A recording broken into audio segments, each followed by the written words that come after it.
Kalian pernah mikir nggak, kenapa banyak pengangguran? Kalau menurut aku, ini jelas penyebab utamanya adalah jumlah lapangan kerja yang terlalu sedikit dibandingkan jumlah pekerja. Oke, itu adalah penyebab utamanya, tapi mari kita jelaskan secara lebih detail lagi. Indonesia adalah sebuah negara dengan jumlah penduduk lebih dari 270 juta jiwa. Dengan jumlah segitu, bayangkan berapa banyak jumlah orang yang mencari kerja. Sayangnya, di lapangan kita melihat sangat sedikit orang yang ingin berwirausaha dan punya visi ingin memiliki perusahaan besar.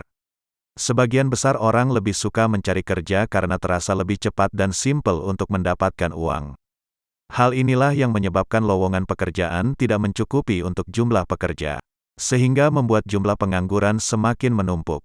Selain jumlah pengangguran yang banyak, hal tersebut juga berdampak dengan besaran gaji yang diterima. Semakin mudah sebuah perusahaan atau instansi mencari pekerja, maka semakin murah bayaran yang diberikan. Hal ini sesuai hukum supply demand. Kemudian bagaimanakah solusinya? Menurutku, secara garis besar solusinya adalah dengan memperbanyak unit usaha sehingga memerlukan pekerja lebih banyak. Tapi bagaimana cara agar hal itu bisa tercapai? Cara untuk menyelesaikan masalah ini adalah harus dari akarnya.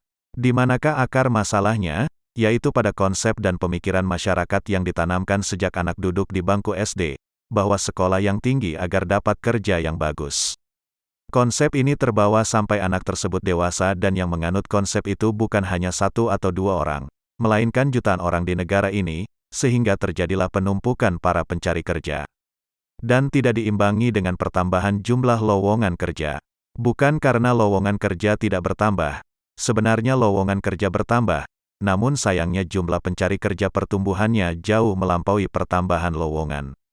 Hal ini jika dibiarkan terus-menerus maka suatu saat akan sampai pada momentum ledakan pengangguran, apalagi ditambah dengan hadirnya teknologi masa depan yang membuat banyak pekerjaan diganti oleh mesin.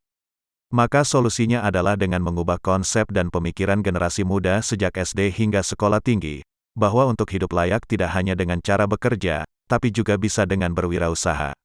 Ketika sangat banyak unit usaha yang sukses, percayalah kehidupan negara akan ikut membaik.